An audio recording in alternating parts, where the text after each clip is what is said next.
What's going on, Badger Nation? Welcome to the PPC Den podcast, your home for all the things Amazon advertising tips, tricks, optimization strategies to help you get the most out of your Amazon advertising. Today, I'm privileged to be joined by Mr. Michael Tejeda. Michael, how are you doing today? Doing pretty good. Post-holiday, so, getting back to the grind. It's now December. It takes a little bit to get out of the food coma, but we are back in action. Yes. Did you have a good Thanksgiving? I did. Some good time with family. So a little bit of a break. Obvious craziness that was happening on Amazon. How about you, Mike? I had a great one. My wife and I are doing a new thing to get our family some gifts. This will be released before Christmas, but I don't think anyone in my family listens to the show. What I was going to say was we're making limoncello for everyone. So we made a whole big thing of limoncello over Thanksgiving weekend. It was pretty fun. Nice. Yeah. Sounds good. It's very European, very Italian. But I think it'll be pretty good. Handmade gifts is what we're doing this year. So it's actually an interesting point that I said that in relation to some of the things that we're seeing, because today we're recording this on December 2nd. And we just spent, a good while looking at data from the past, to try to decipher, what's going on, what happened with Amazon advertising during this time frame, and more importantly, what are the lessons of what was different, what was the same, what's the takeaway for the rest of quarter four, how to use information from here for year-round type stuff. Let's just jump into some of the high-level data from AdBadger software. So we've got several hundred accounts on there, and we have some interesting data points. So the first thing was that there's a 17% boost in conversion rate during Turkey 5, prominently on Black Friday. There was on Black Friday a 41% higher revenue per click, meaning every time you get a click, that was 41% higher on average. Now, what's cool about this is we'll get into analysis later. I have two more metrics. CPCs were 33% higher, average of 95 cents in November, and up to $1.27 on Black Friday. Impressions, 33% more on Black Friday, 20% more on Cyber Monday than the rest of November. So that's our high-level metrics. And what are some of your quick takeaways from sort of looking at conversion rate, revenue per click, CPCs, impressions? This year was kind of an interesting year. It was a little bit different than what we had seen. There was, like we had talked about before the episode, there was this standard thing that had happened every year. And it was you knew things were going to happen on Black Friday and Cyber Monday, and it was just going to go off the charts. Clockwork. And we talked about this. Yeah, clockwork, exactly. And we saw the metrics and we saw the same spikes and just be able to follow the data. This year, and this is post-COVID, so obviously last year was a little bit different with the data too, but it's kind of a different story. This year is different than it's been in the past, and there's a lot of contributing factors to that. So, we're going to jump into some of those as we move forward through the episode. But yeah, this year was a little bit different than most. Yeah, it used to be like copy and paste, almost every year. And I mean, we both been in PPC for e-commerce for, I don't know, a decade each between the two of us. And it used to just be like clockwork. The week before Thanksgiving, the days leading up to it, a little bit of a slump, maybe some browsing going on, but then Black Friday, Turkey 5, it explodes. And then the rest of December, it was like clockwork. It went up a similar percentage every year. It went up, more every year in terms of conversion rate, revenue, all of these things. It was just like clockwork. In accordance to when Thanksgiving was. And while we're still experiencing boosts, there's some similarities. We're still experiencing boosts in revenue, but things are different. And I think it's important to try to understand this so that when we sit down to come up with our bid optimization and budget strategy for these unique times where there is a boost, like how to be ready for it, how to be responsive on it, going into the rest of quarter four. So let's talk about what the same was. First and foremost, we have CPCs. CPCs are, without a doubt, I just did a talk yesterday, and like that was the first question people ask, was like, hey, my CPCs are like crazy different now than they were in 2020. And during Turkey 5, Black Friday to Cyber Monday, it's no different. So how are you like talking to clients, and like what are they saying when it comes to CPC management during quarter four? I took just the knowledge that we have, and like you were saying, there was these trends, and obviously these trends are going to kind of repeat themselves, especially with the shopping. Everybody's kind of still has that shopping mentality because they're waiting for the deals. Even though there was some great pre-Black Friday deals and Cyber Monday deals, people are still in that shopping mentality, just thinking that something better is on the horizon. So they're sometimes not spending their cash. So my thing was what we had talked about in the previous episode of just making sure that it was lowering bids, lowering budgets just to kind of conserve. So that's kind of the word that I was spreading to my client list, is that was the tactic. That's the thing that we're going to go into. We're going to reduce, and then take full advantage. We're going to be out there, of course, obviously, to put the brand name out there and to have some brand awareness. But it's more of just a brand play and putting it in their mind for the later shopping. I couldn't agree more, especially with the year that it's been, with CPCs rising significantly in some cases for people. Being able to conserve and really be strategic about where and when you're spending for the highest upside. I think if you did that, you came out really good, like in the week leading up to Black Friday and Black Friday weekend. So even though I do think there's like some consumer burnout, there's a lot of like maybe frustration from brands side of dealing with supply chain issues. So like I feel like that's the theme of this quarter four. It's like being strategic about where you spend those dollars. Like I think it's a really valuable point, and I love the metric revenue per click. Like the average revenue per click was $287 in November, and it was 41% higher, up all the way up to $407 on Black Friday. And I would like to believe that like you can architect that, like you can get more clicks that are valuable. So this is one of the major differences, right? Because in the past, it used to be just like select all budget, increase all budgets 25%, 30%, 50%, increase all bids 50%, and then you could just sit back and relax. What I think is so different now, and I think this will be true forever, is like being way more strategic about where you're increasing it and how much you're increasing it. So really being thoughtful about like, where am I going to double down? Because I know that CPCs are going to be higher all over the place, and they're just going to continue to rise throughout the year. So I want to be more thoughtful about where I'm going to where I'm going to be putting my chips to get them the biggest and best value. Because you can actually sculpt your results by spending more on the things that will like have bigger jumps than either a smaller jump or a muted jump. So some of that I think is really helpful. And the easiest place to do that is just to look at your historic data and be really in touch with your best performers and know where they are. Occasionally I'll have conversations with people and I'll say like, okay, like let's go find your best performing keywords. And they may not have defined like what best means to them, or have the techniques inside, like the techniques available to actually like, pull up a list of their very best keywords in their very best campaigns. So like comfort with bulk files or using a piece of software to be able to view all of your keywords all at once. Incredibly, incredibly important. I don't think you could have properly navigated this quarter four without the ability to simply just view all of your keywords, either in a tool or in a bulk file. So in conclusion there, being able to really have a global view of all of your keywords, and then when it comes time to double down on them, be quick and responsive on how to push up the ones that are going to give you the biggest revenue boost.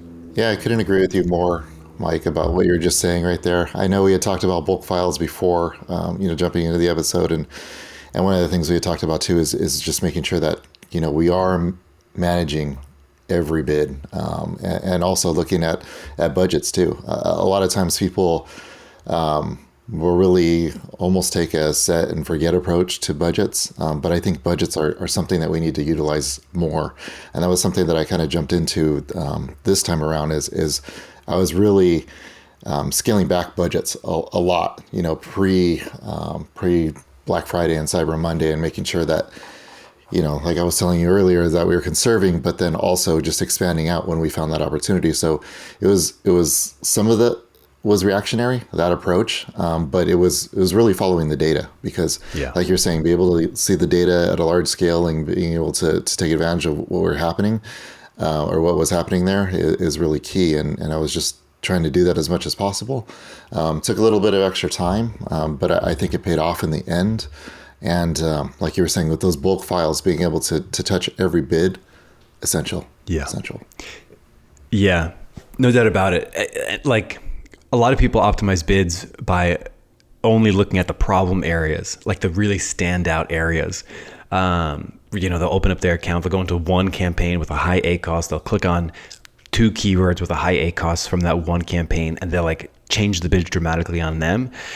And that's good, but the thing that you're missing is all of the other data, meaning like you might have thousands and thousands of keywords and product targets that when you are touching every bid, you're able to lower the things that are holding you back, and that frees up funds to go and double down on the things that work really well.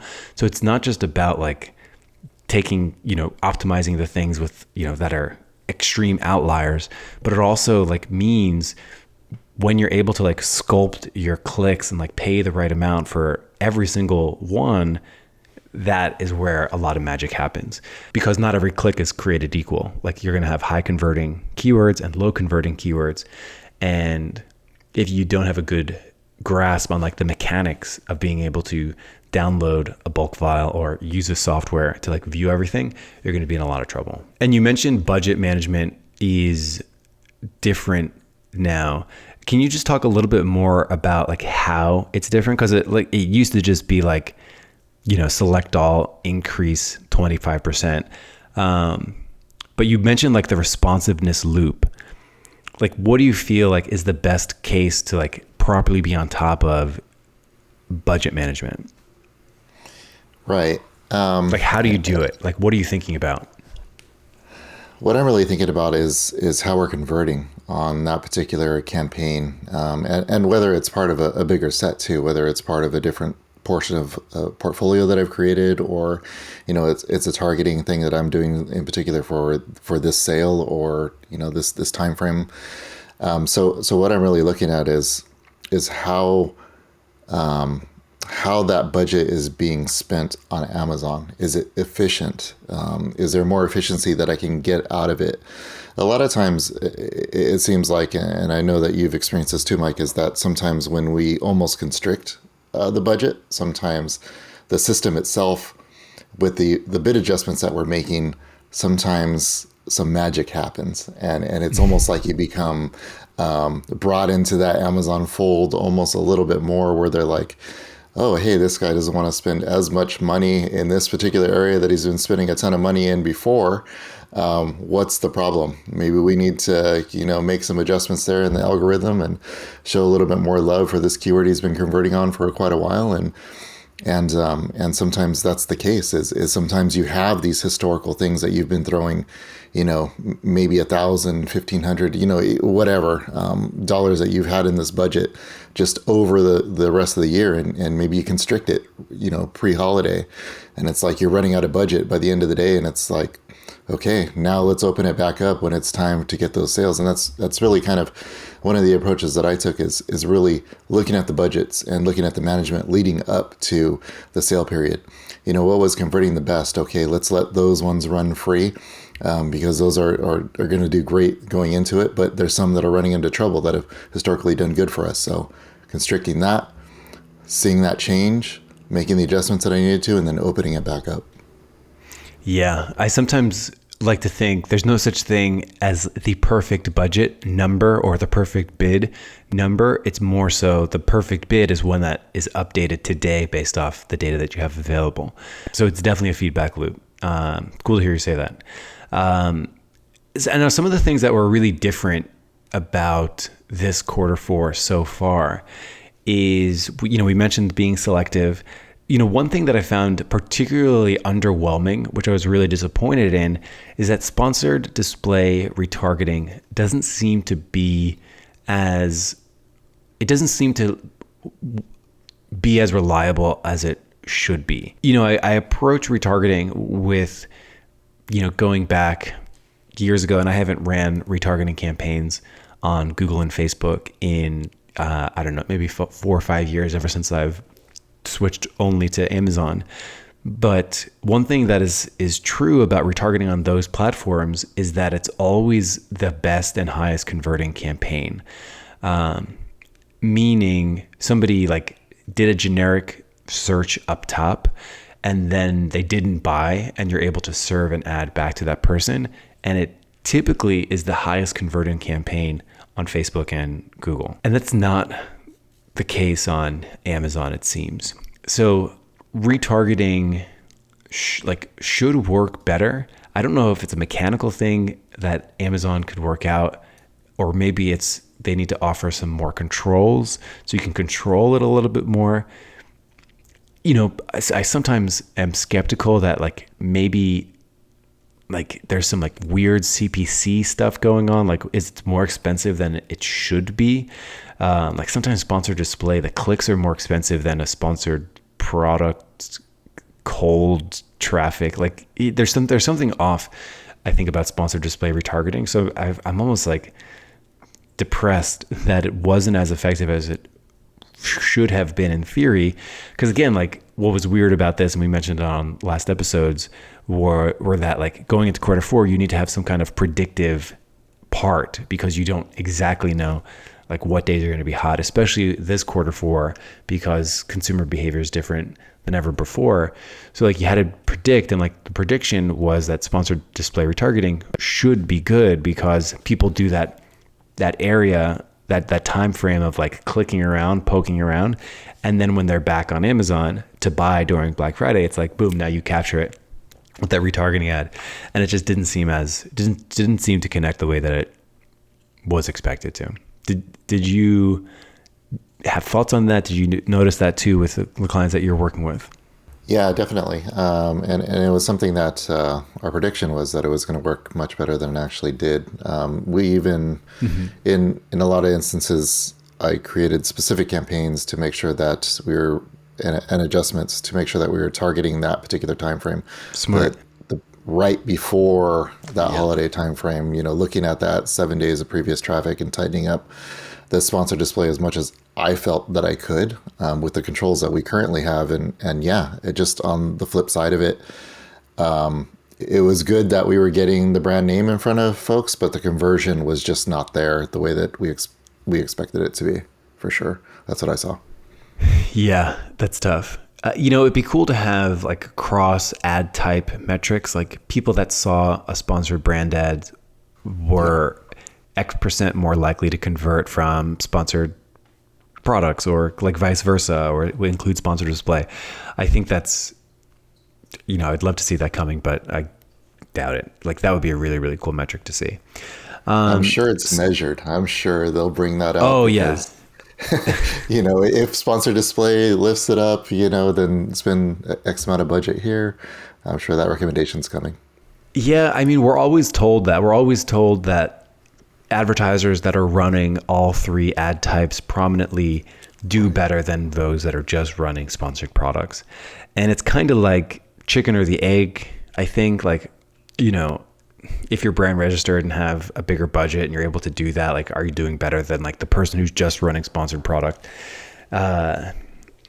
It's kind of hard to tell. I'd love to see I'd love to be able to see those individual stats in an individual account. We launched this ad type and it led to a boost everywhere else. So in terms of finishing up takeaways, I think the theme And this is like best practice. I think the thing that always comes up anytime we do a show about like a specific time, whether it be Prime Day or Q4, Black Friday, whatever, the same takeaway always circles up. It's like, you need to be responsive. You need to be able to look and know what adjustments to make and know how to make them.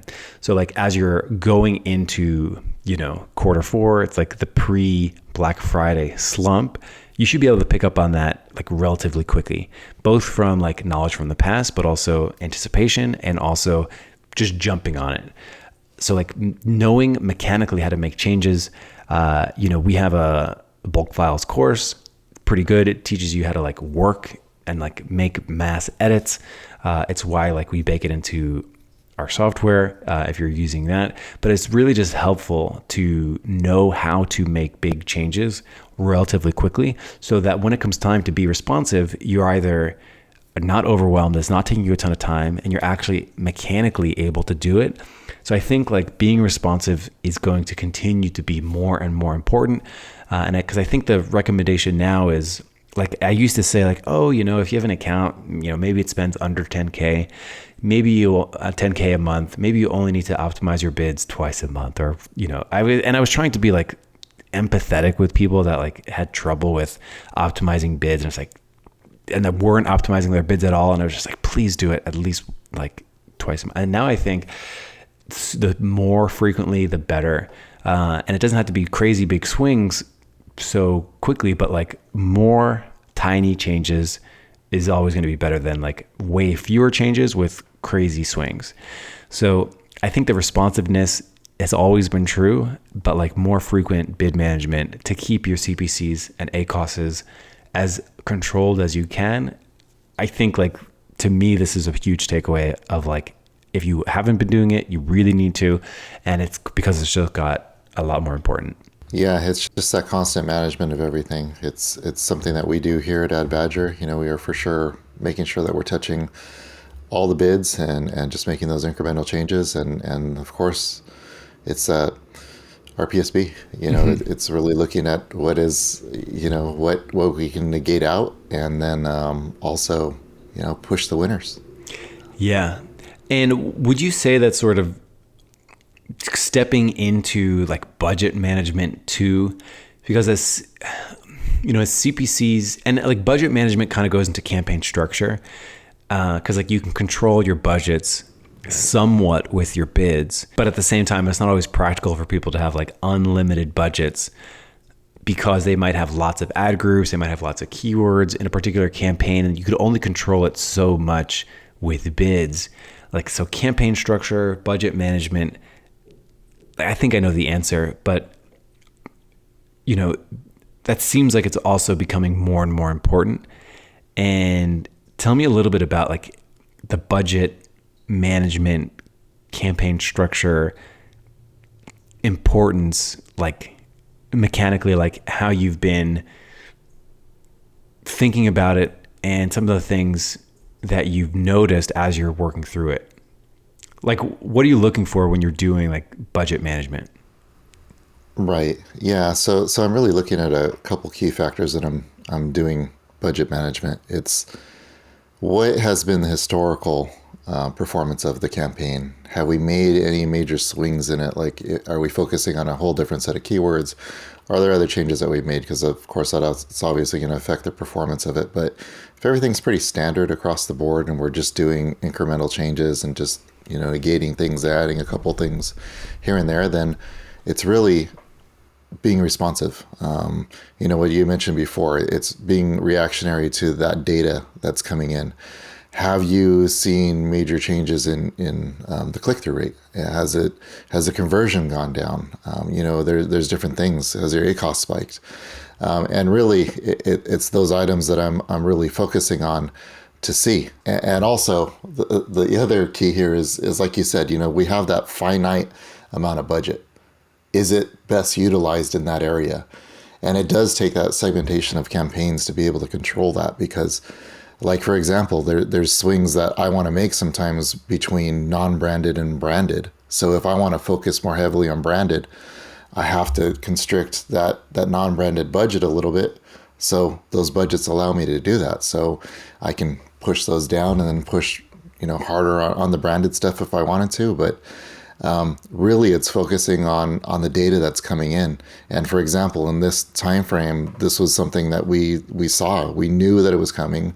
We knew click-through rate was going to start dropping. We knew that shopping mentality, not the buying mentality, was going to happen right before the holidays. So really, I was watching what was happening with the data, pushing those budgets down where I felt we're not as efficient as possible. And it's funny because some of those had been historical winners, and they just weren't clicking this time. So even if you see that data, and even if history tells you that these are winners, I had to restrict the budget on some of those, and I was happy that I did, because the ACoS went out of control on some of them that I let run wild, and the ones that I constricted the budgets on, they were great. I kept the ACoS under control, and then I opened them up a little bit at a time just to get the incremental sales if I could, and I saw that it was there. But it's really just following the data. Mm-hmm. Yeah, it's kind of that's been a big theme in this year. Particularly true in Q4, where if you have like 100 keywords spread out over multiple ad groups in a single campaign, even if you have an unlimited budget, and even if you're doing bid optimization, you're going to end up with scenarios where like a low volume underperformer, meaning something that like does get orders, but like it's not at a gigantic, it's not at like a great rate compared to a low volume keyword that does perform really well. The one with, it's possible that these underperformers eat up a lot of your budget faster than a strong performer. So that's where like good segmentation helps you out when CPCs have risen, because you can better funnel your budget in the right place. So I think that's just going to continue to be more important. It's probably a pretty good episode topic, which we can talk about probably next time, like how budget, spend, and campaign structure and the end result of like ACoS all interplay. I think it's a really interesting topic. But for now, I hope you've enjoyed these reflections on Q4, this live update where we shared some data. I think the biggest takeaway for me is segmentation and like where your money goes, and like making sure your bids reflect that, like continuously pushing your best foot forward, like being responsive. That's my big takeaway of like, you're going to have thousands of keywords. They're going to perform and behave differently at different times. And if you are being responsive and like jumping on that quickly, you're going to be in the best shape possible. What was your biggest takeaway from what we've seen so far with Q4? My biggest takeaway this year was the expansion of some of the sales that were happening. There was a lot more retailers that were just dropping coupons and discounts and promos a lot earlier than I'd seen before. I know that's always been a trend to try to hit it early, but it just seems like even creeping into like October, there was stuff that was already being released. Like, think about the holidays, and it's like, wow, we're getting earlier and earlier every year. And it just seems like there's a collection of stuff that's happening with the discounts now that's even more spread out. People love a deal. People do love a deal. For sure. And with that, I hope you've enjoyed this episode of the Ad Badger PPC Den podcast, your place for all things Amazon advertising. And I'll see you right here next week here in the Badger Den. Thanks so much, Michael. Bye, guys.